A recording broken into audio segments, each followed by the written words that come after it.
On the day James chose to propose to his beloved, he deliberately selected the same day I departed for Germany to pursue my studies. He confided in his fiancée, explaining that while Emma had a playful side, she possessed a more gentle nature. He instructed her to remain in Germany permanently, ensuring she would not return.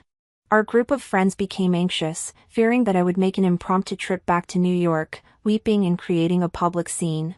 However, they were unaware that I had no intentions of shedding tears or causing any disturbance, nor would I return before my departure to Germany. Within just 2 weeks, I had accepted a proposal from another man and was set to marry. Before the wedding, I returned all the gifts James had given me over the past decade, including the ring I had cherished since my last confession to him. It felt quite uncomfortable for me, despite the room being filled with guests, an oppressive silence hung over it with no one speaking a single word. After several drawn-out minutes, Ava, who was seated beside James, finally rose to break the tension. "Come on, James, you're making Emma look bad. She's still young, a young woman of 21, she scoffed from a corner, prompting laughter to erupt among those present. Despite the amusement around me, I stood firm, determined not to leave in humiliation.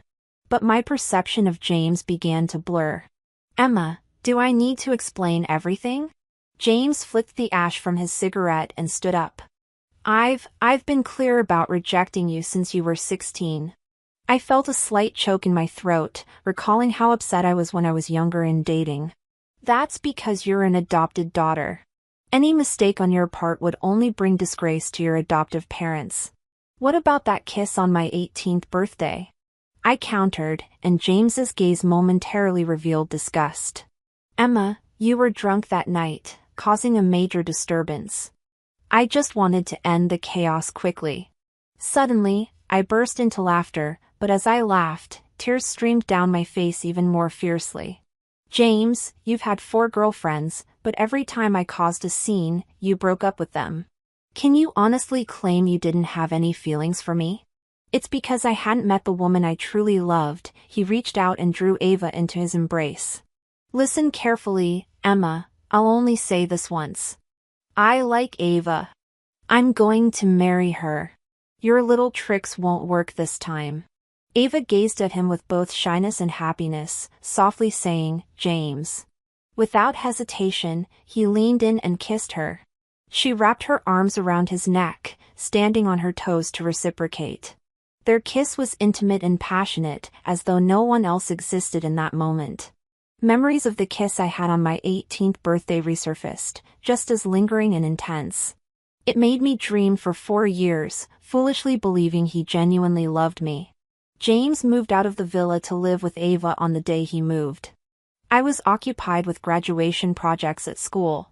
Choosing that day was likely to prevent me from making a public scene. But this time, I didn't hasten to find James or stir up trouble. After an initial wave of emotion, I composed myself and cleared my thoughts. That evening, I attended a graduation dinner with a few close classmates. While taking a break in the bathroom, I encountered Ava. "Emma, James is here too. Want to join us?" I shook my head. "I've made plans with my classmates. I'll pass." Ava's eyes suddenly welled up. "Emma, I come from a modest background. My uncle and aunt already dislike me. Can you stop speaking ill of me to them?" I was taken aback. "I've never spoken ill of you to our elders." Ava forced a bitter smile. "I know you've had feelings for James for many years. It's hard to accept me being with him, I understand. But Emma, we're all women. Isn't it better to be kind in our actions and words?" "My temperament is much like my mom's, kind in what we do and say," I responded. "My temperament is much like my mom's, straightforward and without games." Hearing this, I became agitated. "Ava, stop making things up about me." Before I could finish, Ava suddenly knelt on the ground. "Emma, I beg you." I was startled and moved forward to lift her, but before I could touch her, she fell hard to the floor. "Emma, what are you doing?" James's angry voice rang out. A powerful force shoved me aside, causing my knee to strike the edge of the wall. The pain was sharp and intense. "James, Don't misunderstand. Emma didn't mean to. You're defending her? I've had enough of her games since we were kids. James bent down to pick Ava up, his eyes cold with anger as he looked at me. Emma, apologize. James, shut up. Apologize. Eva clung to his arms, crying softly and pitifully. My knee was bleeding, with blood dripping down to my ankle, forming two bright red lines. Yet James acted as though he hadn't noticed, looking at me like I was the villain. I couldn't help but laugh at myself, unwilling to defend a single word. I apologize, James. He seemed momentarily taken aback but soon grew more annoyed. Not enough. I straightened up and bowed deeply. Is this okay? AA watched me, her lips slightly curved before she quickly sobbed and softly urged James to let it go. I can't take this. James's heart was filled instantly. Emma, I've told you, AA is different. Bullying her won't make me break up with her. It will only make me cherish her more and dislike you. He carried Ava away. I stood there for a long, long time, my knee throbbing painfully, but my heart felt both empty and light. I understood that in that moment, any obsession or infatuation I had vanished completely. That night, Ava posted 3 tweets in succession. They were screenshotted and sent to me by some malicious individuals in our social circle, especially James's replies, which were prominently highlighted. I realized their hidden intent was to see me humiliated. In the past, I would always impulsively rush to James, crying and causing trouble. He would grow impatient but eventually give in each time, leading me to mistakenly believe he cared. But this time, I ignored it. However, she dialed a call from 7 days prior. Auntie, it's Emma. Regarding what you mentioned, I've made a decision. When I was 7, my parents died in an accident. My uncle, who was close to my dad, took me in.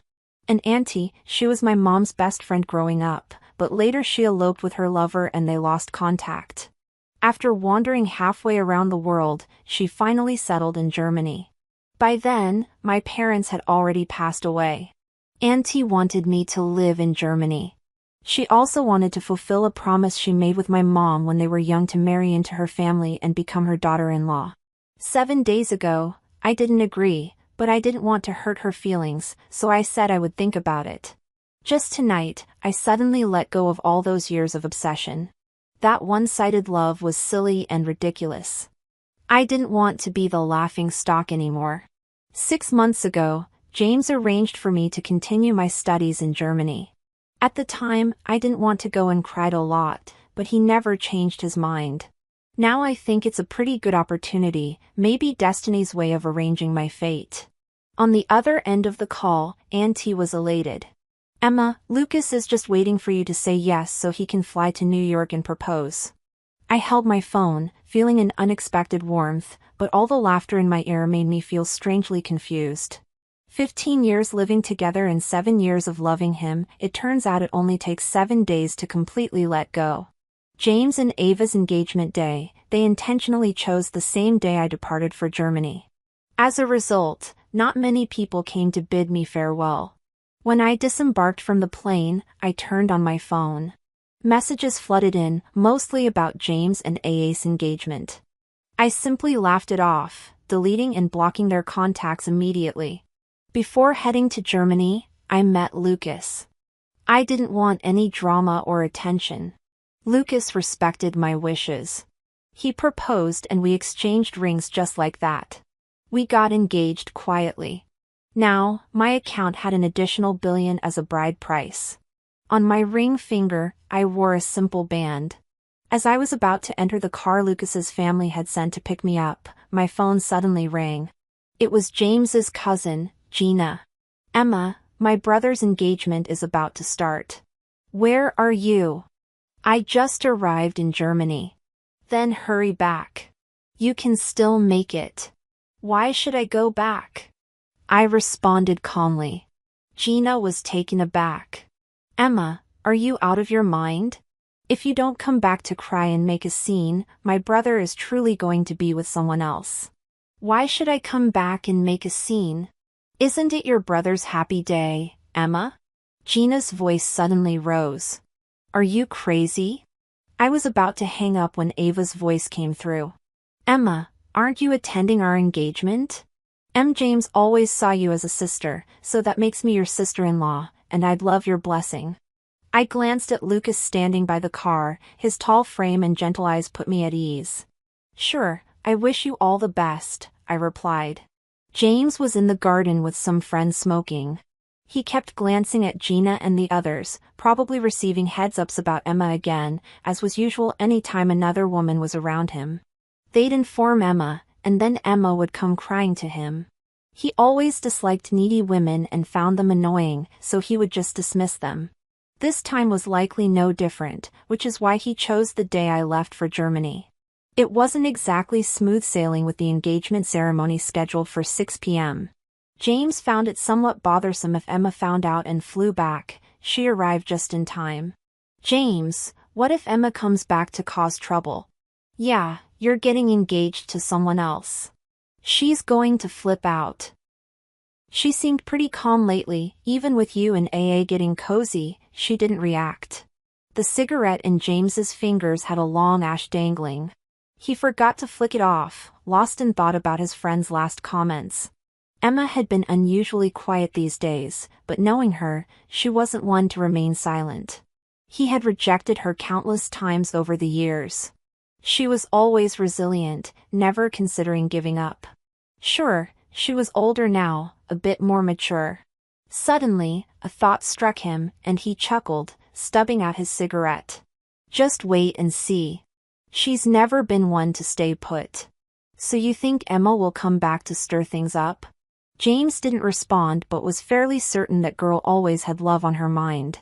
During her teenage years, reading romance novels day and night, practicing all sorts of crazy antics on him.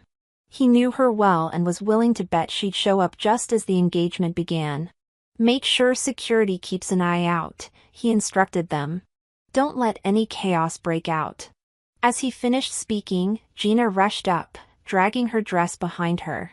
Emma's here, right outside the gate. James felt an odd sense of joy but quickly concealed it with a frown. She's causing trouble again. She never learns. What do we do now? If she causes a scene, our family will be humiliated. James's expression hardened as he strode outside. I'll see what games she's playing. His entourage followed him outside. Just as they left the garden, Ava suddenly called out softly. James. Ava wore a beautiful satin gown, her hair styled in an elegant braid, and her makeup was understated. The engagement ceremony was set for 6, with a few hours to spare. Ava was anxious inside but showed none of it outwardly. What brings you here? James halted his walk, his eyes meeting Ava's face. She was stunning, the kind of beauty that made a man want to protect her, unlike Emma's wild nature. Due to her modest upbringing, Ava was somewhat timid, always speaking in a gentle voice. When he met Ava, he was suffering headaches from Emma's antics. He was easily attracted to Ava's calm and peaceful demeanor. Moreover, unlike his previous girlfriends who had pursued him, he and Ava had met because he saved her from trouble. He always had a bit of a hero complex, so his feelings for Ava were quite different. She wasn't just someone to mess around with. I heard Emma's back, Ava started but didn't finish before her eyes began to redden. I'm kind of worried, she bit her lip and looked down. James, what if we can't go through with the engagement today? What are you thinking? James lifted his hand, placing it on Ava's shoulder, and gave her a reassuring pat. Don't worry, I'll take care of it. But Ava clung to James's sleeve. James, I'm scared. I'm afraid you'll go with her. Tears streamed down Ava's face. She looked so fragile, as though she might break at any moment. Nonsense, Ava. My brother doesn't even like Emma, Gina interjected with a smug smile. Emma, so spoiled and always throwing fits. My brother's had enough of her. He would never go with her. Gina truly didn't like Emma. Ever since Emma was adopted by their family, Gina's uncle and aunt, who used to adore her, started prioritizing Emma's treatment for the sake of appearances. But Gina still detested her for years. Her favorite pastime was watching Emma embarrass herself.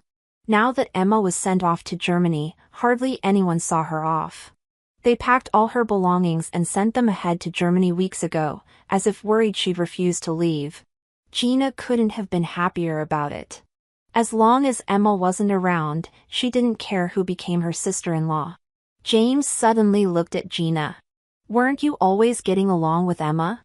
"There's no way I got along with her. I couldn't stand her," Gina cried, abandoning her previous facade. "I had only acted close to Emma in the past to gain her trust and make her listen to me, but now I don't have to maintain the act, and I feel relieved." Gina didn't notice the subtle change in James's expression and continued. "How about this? You stay with your fiancé, and I'll handle Emma. Don't worry, I'll make sure she embarrasses herself." "How do you plan to embarrass her?" James's voice was calm. "I'll have the bodyguards throw her out. She's crashing an engagement party. Her parents will be mortified." James's hand suddenly rose, the sharp sound of a slap echoed, causing everyone to freeze, especially Ava. Her brows furrowed as she looked at James, the darkness in his eyes deepening. "Why did you hit me?" Gina cried, covering her face. "Emma is still technically my sister," James replied harshly. "And you should be calling her your sister too. She's been our family's ward for over 10 years, Gina. Why are you defending her? You said you couldn't stand her," Gina cried louder, more out of surprise than pain. "We wouldn't say these things if it weren't for your hatred." James stood silent for a long time. Did he truly hate Emma as everyone claimed? He stood silent for an extended period. Did he genuinely despise Emma as people said? When she first joined the family, they were best friends. If Emma was hurt, he would cheer her up and carry her home. If she was bullied at school, he'd immediately protect her. He even bought her sanitary pads when she first got her period. Emma had always depended on him. As they grew older, she became possessive, and he initially liked her clinginess. When did things change? James suddenly felt confused. Ava's sobs brought him back to reality. Oh right, it was Emma who changed first. As she matured, spoiled by the family, Emma became unruly and domineering, refusing to let him be with any other woman. That's why he became tired and distant, sending her off to Germany to spite her. Please, he only wanted her to grow up and mature. He figured that once she learned, he'd bring her back. He couldn't bear the thought of leaving her alone in a strange city after all they'd been through. But it seemed she hadn't learned right from wrong. On such a joyous day, she still acted selfishly, causing chaos right after arriving. James pulled Ava into a hug. "Go wash your face and let the makeup artist fix you up. Once I handle Emma, I'll come see you. The engagement will proceed on time. Don't worry." James dried Ava's tears and then turned to leave. Ava stood there watching James walk away. For some reason, she still felt an inexplicable unease deep inside. Gina had just raised a very good point. Everyone knew how much he disliked Emma, yet with just a few words from Gina, he actually slapped his cousin. Did he really dislike Emma, or perhaps deep inside, was there something different about Emma? When James reached the main entrance, he didn't see Emma, but her pink mini car was parked quietly there. Standing by the car was her best friend, Sarah. James's steps suddenly halted. It felt as if something gently tugged at his heart, making it sink a little. That's when he remembered Emma had given this car to Sarah before leaving New York. When Sarah saw him, she immediately approached. James noticed she held a red envelope in her hand. Sarah wore no expression and got straight to the point. "Emma asked me to bring you and AA some gifts. But James didn't reach out to take them." Sarah frowned slightly and added, "There's one more thing. Go ahead. Emma left in a hurry and didn't really get a chance to see you. She tried calling a few times, but you didn't answer, so she couldn't get it back. On your last birthday, she gave you an antique brooch. It was a token of love from her mom to her dad." Sarah smirked a little and continued. "Emma mentioned that this brooch is meant for her future husband. Leaving it with you now just doesn't fit, Mr. James. Can you give the brooch to me? I'll take it to her when I visit Emma in Germany. James suddenly looked down, his eyes landing on the blue shimmer resting on his chest. When he had dressed that morning, he had chosen the sapphire brooch for some reason. It didn't exactly match his suit, but he hadn't changed it. Now, as he looked at the brooch again, he felt only discomfort. Future husband, huh? How could she marry someone else when she liked me so much? She didn't come herself and sent Sarah to ask for the brooch. Honestly, her actions have really thrown me off, Mr. James. Tell Emma that it's not right to take back gifts once given, but if she's really determined, then she should come and talk to me herself. James finished and turned to leave, but Sarah quickly stopped him. Mr. James, please wait a moment. I'll call Emma right now. Emma is getting married. Such an important brooch cannot stay with another man. Emma reminded her several times to ensure the brooch was brought to her wedding so she could personally pin it on her groom. Sarah had never liked James, but Emma had always been so stubborn. She was like a fool hung up on him for so many years, only to be cast aside. Sarah felt the urge to slap James every time she thought about it, but now Emma had finally moved on and found such a wonderful man. Sarah was genuinely happy for her. This trip was important, she couldn't fail. When I got the call from Sarah, I was already almost at Lucas's place. Sarah, what's up? Emma, I went to James like you asked for the brooch, but he wouldn't give it up. He said if you wanted it, you'd have to ask for it yourself. I glanced at Lucas beside me, feeling a little sheepish. We were still practically strangers, even though he acted polite and refined. There was just a strong aura of authority around him that was hard to ignore. He had to take a work call earlier in the car, giving orders with such decisiveness that natural air of authority made me feel even more green and youthful. I hadn't even responded to Sarah when the phone was suddenly snatched over by James's voice. Emma, do you want the brooch, or are you just causing trouble? I was taken aback, then laughed in disbelief. If you're trying to ruin my engagement to Ava, I'd advise you not to bother. If you want the brooch, take it back the way you gave it. Such a precious thing shouldn't go through someone else's hands. I took a deep breath, trying to keep my tone calm. Sarah is my best friend. You can give it to her. I'll take responsibility for any consequences. James laughed a little.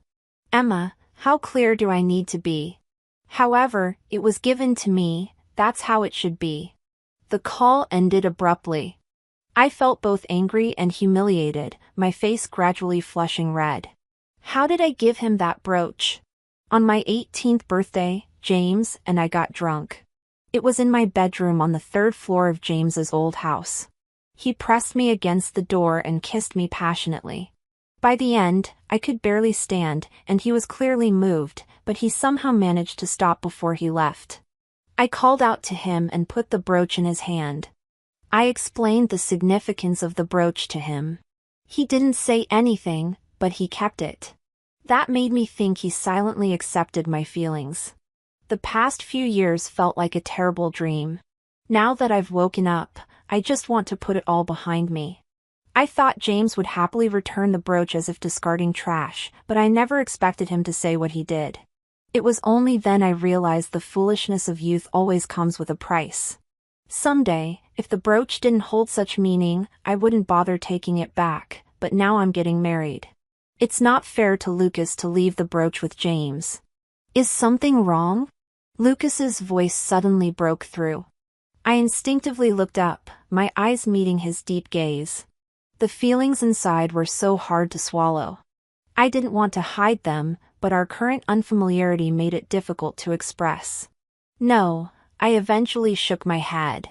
I was pondering in my mind, even if I have to ask James's dad for help, I'll do whatever it takes to get the stuff back. So I made up my mind and began to relax. It's really no big deal, just a little thing with James. I put on a carefree look and gave Lucas a smile. I can handle it. Lucas didn't press any further. He just nodded gently. All right, if anything gets tough, Emma, you can always find me. After all, you're my fiancé now. Hearing him say fiancé made the back of my neck warm. I'm engaged now, huh? In just 2 more weeks, I'll be marrying him. There's a bittersweet feeling in my heart, somewhat vague but also tinged with hopeful joy. I didn't have the courage to make eye contact with him. I just glanced quickly, then nodded and mumbled, mm. Lucas didn't say more. We arrived at Lucas's house. He exited the car first, then turned to help me. I noticed the engagement ring on his middle finger. Since the day he put it on, he hadn't taken it off. Lucas helped me out of the car. Once I was out, he didn't let go of my hand, instead he held it naturally. At first, it felt a bit uneasy, but his hand was warm and dry, his fingers were long and strong. My heart suddenly settled down. It felt like this is how it was meant to be. Lucas's auntie saw us walking hand in hand. She was instantly all smiles. Before we even got close, she quickly approached us, scooping me into a hug with tears streaming down her face. Emma, you look so much like your mom when she was young. My tears couldn't be held back anymore. Her scent smelled so familiar, just like my mom's faint memory. Lucas, off to the side, shook his head a bit helplessly. He handed us tissues. Auntie, you and Emma hugging and crying like this, someone might think I bullied you. Auntie married Lucas's dad when she was 40. She never had children, but she treated children without blood ties as her own. Lucas always respected her. I had known that for a long time. Still, I never quite understood why Lucas accepted this engagement. After all, it had nothing to do with him. But Auntie told me not to worry, saying I'd understand the reason someday. So I didn't probe further. Auntie chuckled and helped me dry my tears. She held my hand tightly. Emma, come home with Auntie. I instinctively looked at Lucas. He was looking at me too. Behind him, the trees were lush and green. When I looked over, Lucas's eyes were filled with gentle smiles. He reached out his hand to me. Emma, let's go home. With 20 minutes left until 6, Ava had finished all her makeup and hair, but James hadn't come downstairs from the lounge yet. Ava hesitated for a moment before approaching the lounge door. It wasn't locked, and faint voices could be heard inside. Ava quietly moved closer. James, is Emma really not coming back? If she were, she'd already be here. No way, she's making it by now. James, I've actually wanted to ask you for a while. Do you really feel nothing for Emma? You two grew up together. She's beautiful, innocent, and she's all about you. Ava instinctively held her breath. There was a long silence before James spoke. No feelings? How could you feel something for her? James chuckled. He's 5 years older than Emma. When Emma got home, she was just starting school.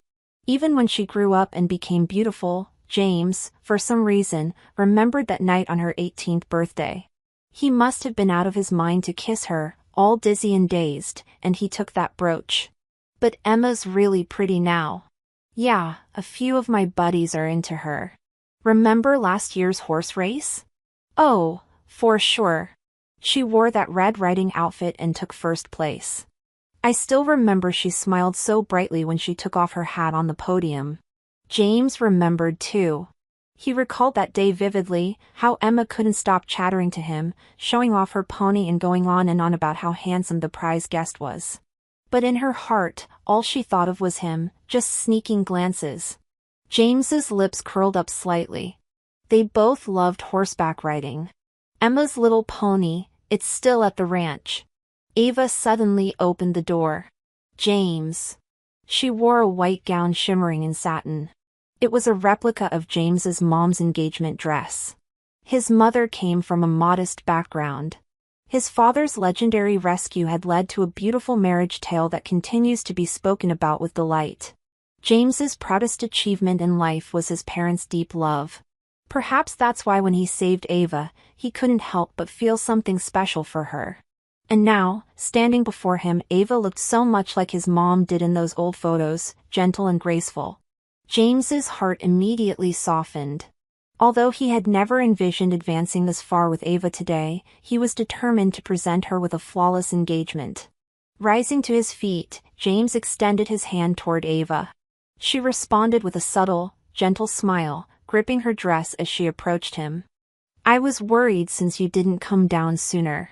Everything's fine now. Let's go. Have you sorted things out with Emma?" James glanced down at the sapphire brooch on his chest. "Emma's unpredictable. You're kind-hearted, just keep her in Germany from now on and don't let her return."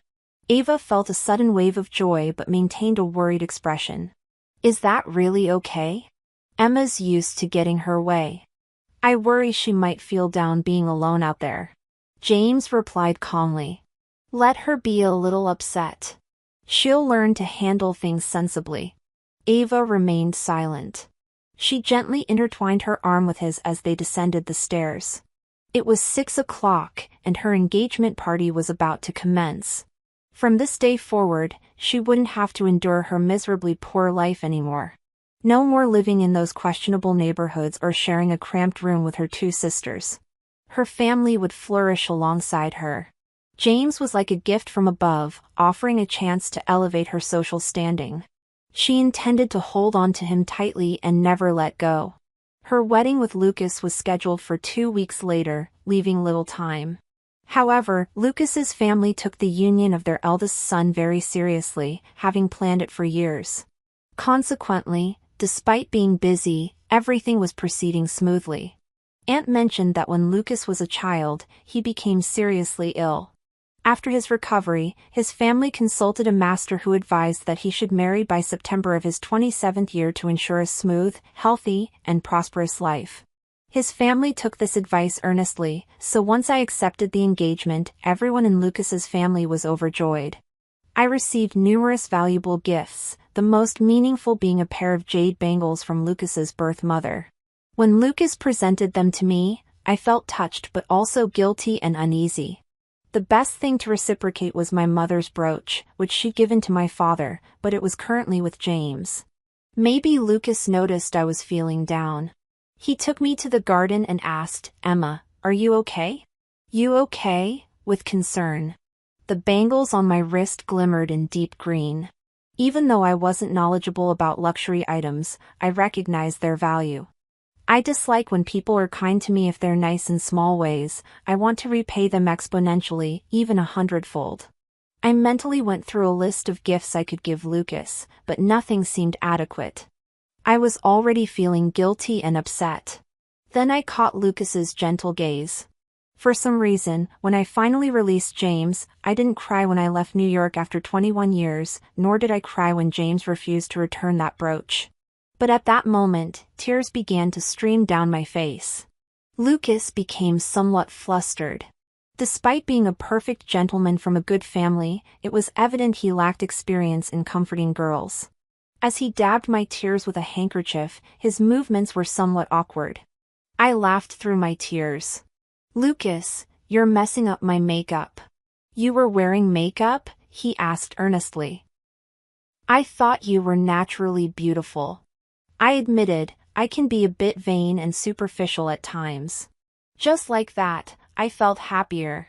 "Lucas, are you this smooth because you've dated many girls? Do childhood crushes count?" I widened my eyes. "You didn't date much as you grew older." If I said no, it would be a lie. While studying abroad in college, I dated a girl. We realized we weren't compatible, so we ended things amicably. "Any crushes since then?" Lucas paused for a moment. "Yeah, there was someone. Just my luck, she wasn't interested in me," he replied.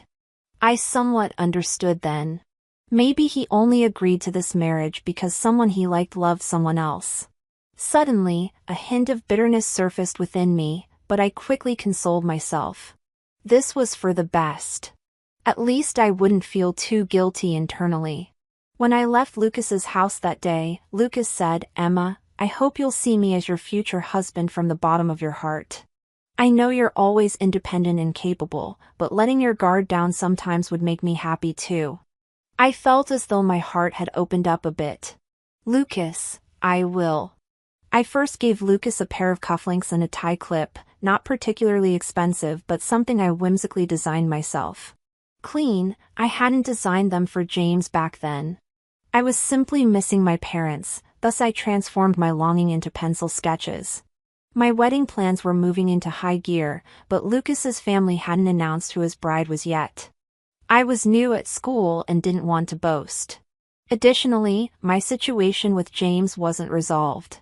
When James had me come to Germany for school, he likely intended all along to prevent my return to New York.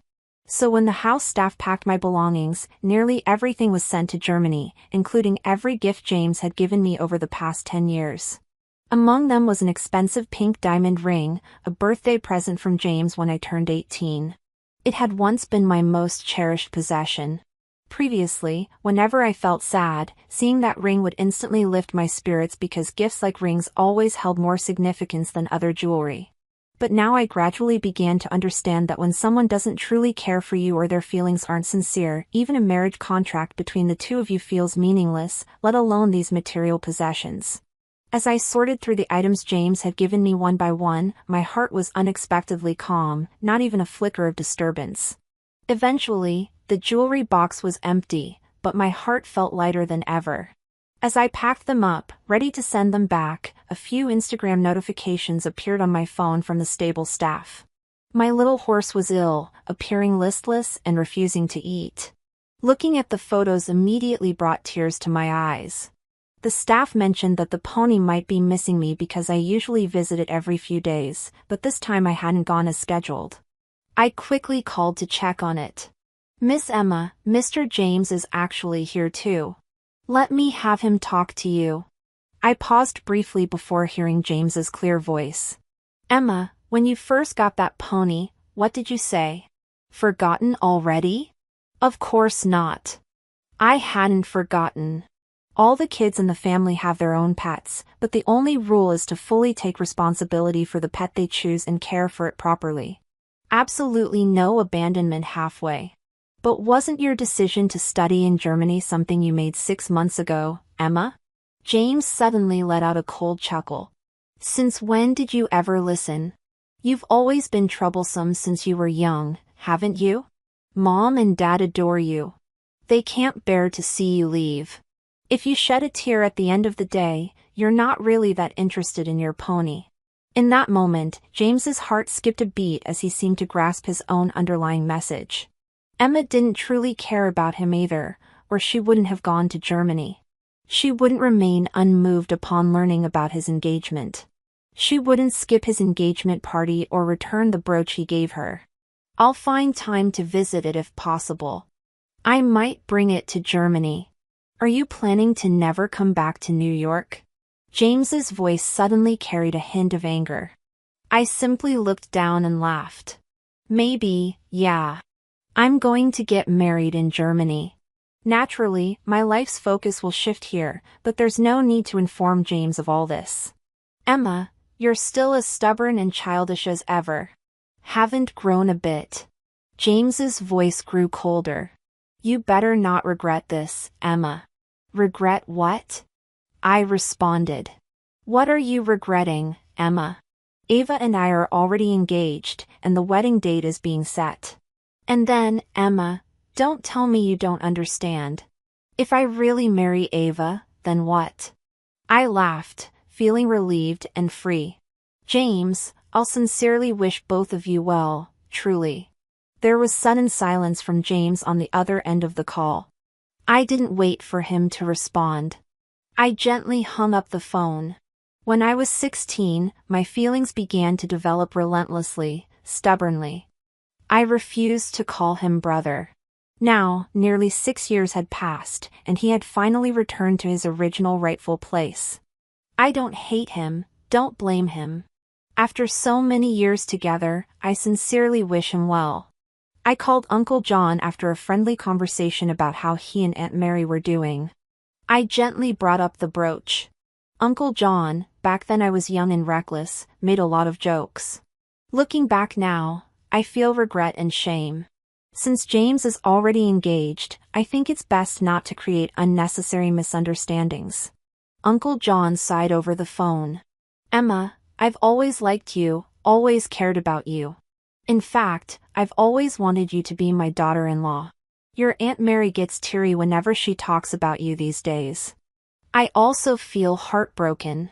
His sadness was genuine due to their deep affection for me. Uncle, matters of the heart can't be forced. I'm not feeling wronged, Uncle. I've come to terms with it and moved on. I'll make sure to get that brooch back for you in a few days. Your aunt and I will be heading to Germany for a wedding. I'll personally bring the brooch to you then. I thanked him and ended the call.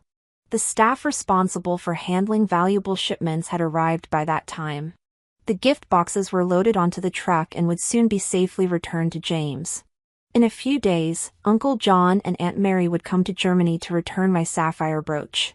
Those foolish, laughable youthful days would finally come to a complete end. James got drunk again at a friend's party. When he emerged from the bathroom, he overheard Sarah on the phone. I'm leaving for Germany tomorrow.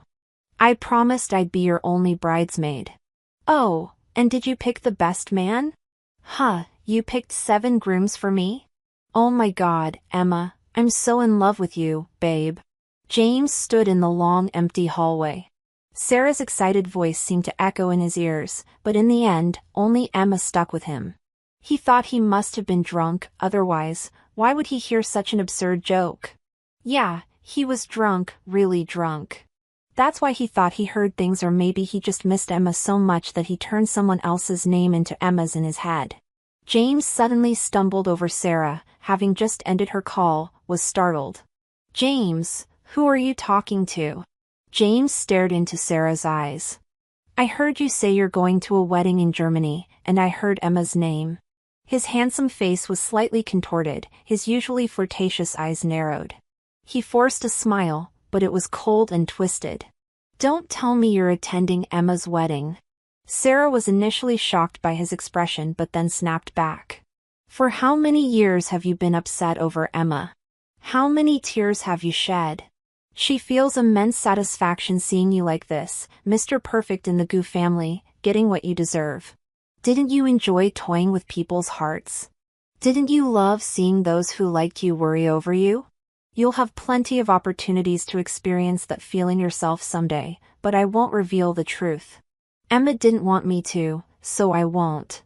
I won't let James know and crash the wedding in Germany. That was my dearest friend's happiest day. There's no way I'd let a jerk like him ruin it.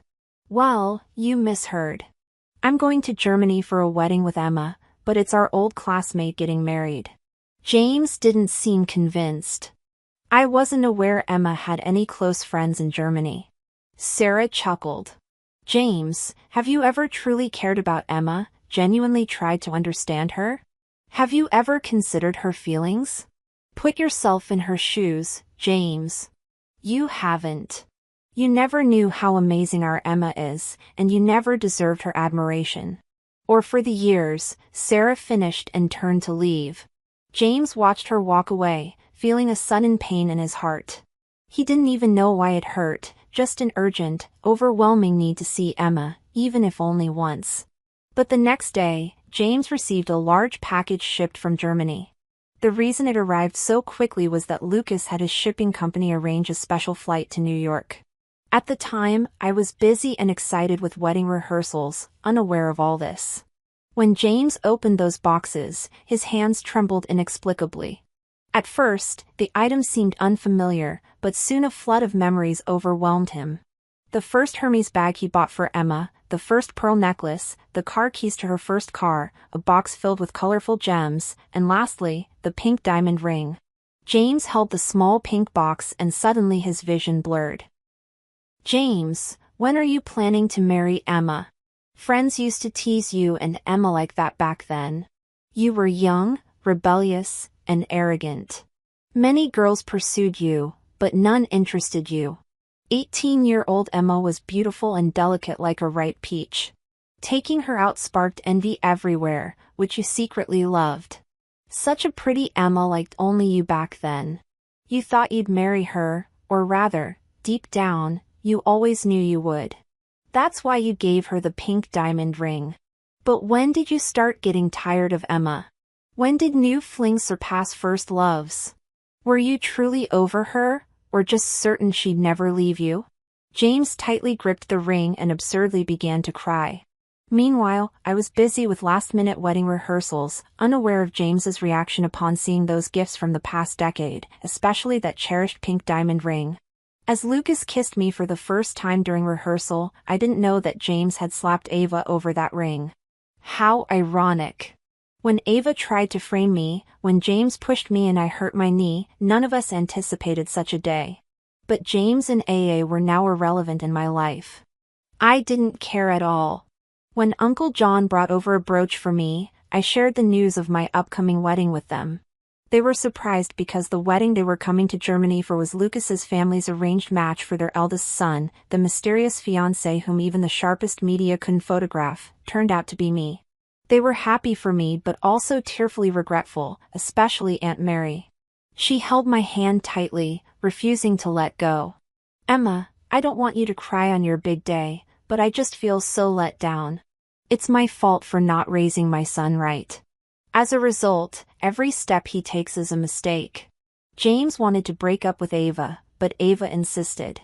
Her entire entourage also caused a scene at James's place, threatening to stay put anyway. They were barefoot and unafraid of those wearing shoes. While the two were turning his world upside down, Ava discovered she was pregnant. James's family wouldn't make a girl get an abortion, so their wedding seemed inevitable. I teared up thinking about when I first went to James's house, crying every night for my parents. The scenes of her hugging and comforting me, remembering those carefree days when they loved me like their own daughter, brought tears to my eyes. In the end, Emma, it's James who isn't lucky enough. Auntie wiped my tears, sighed, but seemed truly relieved. Lucas's family has an excellent reputation, and Lucas himself is outstanding among the new generation of Germans, Emma. You're going to be happy, I know that. With a gentle and refined man like Lucas, even if he doesn't love me, I'd still have a happy life. But I never expected happiness to be far more intense than I had imagined. When I pinned that sapphire brooch on Lucas, he showed me a photo. In the picture, I was holding a trophy, smiling brightly in a certain direction. Below the stage, Lucas was standing next to me, smiling at me. It was during that horse racing event when I won the championship. The presenter was Lucas, but back then, my mind was entirely focused on James, and I just gave him a quick glance. All I knew was that he was a young and handsome guy. I never thought fate would bring us together later on. I laughed and cried, pointing at the picture of the two of us like a child, but couldn't say anything. Lucas hugged me from behind.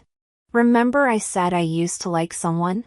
He touched the brooch, resting his chin against my neck. Emma, I once told myself when I get that sapphire brooch, I'll tell you the one I fancy is you. I was obsessed with romance novels in my youth. There's a term often used to describe a male lead, a gentlemanly beast.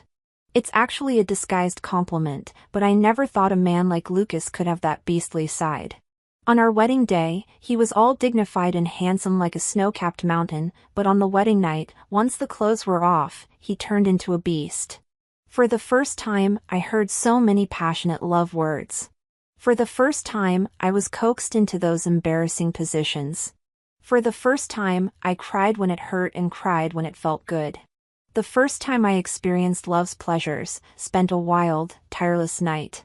The next day, after becoming a bride, I slept past noon, still in bed, while Lucas had already completed his morning run, workouts, tea, reading the paper, and catching up on the news. A few days after the wedding, the house staff laughed as they told me, "Ma'am, you wouldn't believe how much Lucas was smiling that day." You know, in all the years I've been at the Lucas house, it was the first time I saw him talk so much in the morning, greeting everyone. I think he'd love to carry a megaphone just to tell the world he's married and he loves his bride so much. I was both embarrassed and amused. I quickly made up an excuse to hide in the garden. I saw Lucas's car drive through the gate. He got out, handed his briefcase and coat to the servant, and immediately looked towards me. Lucas. I stood among the flowers, waving and jumping with a smile. My pony was sent to Germany yesterday. Lucas arranged everything himself. It was well taken care of and seemed perfectly fine when I saw it yesterday. Lucas had arranged everything himself. It was well cared for and looked perfectly fine when I saw it yesterday. It happily pranced around me. Lucas smiled seeing me smile. He brushed aside the lush greenery and walked toward me. But by the time he got close, I was already running into his arms. He stopped, shook his head helplessly, but opened his arms wide when I leapt into his embrace. He held me tightly.